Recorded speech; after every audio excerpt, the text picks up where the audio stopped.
Verbalase, o youtuber que foi perseguido por Charlie de Hazbin Hotel e viralizou como um meme, parece realmente gostar de atenção. My name is Roxanne Wolf, but you can call me Roxy.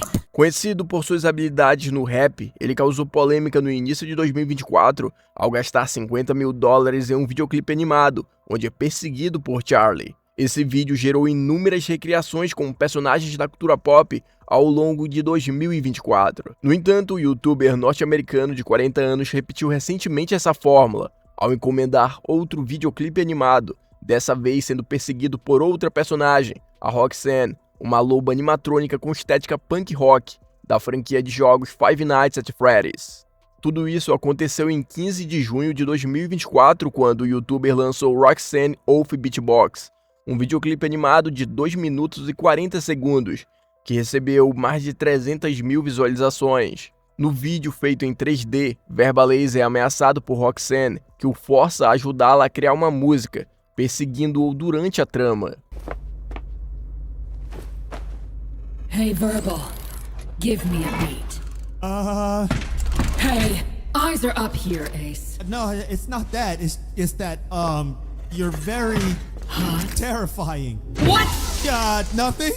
No final da música, Roxanne conversa com o avatar de Verbalase em um tom sedutor, sugerindo que saiam dali e vão para outro lugar, deixando Verbalase aterrorizado, que foge correndo. So, you wanna get out of here? Yes, I very much do. I meant with me! Get back here!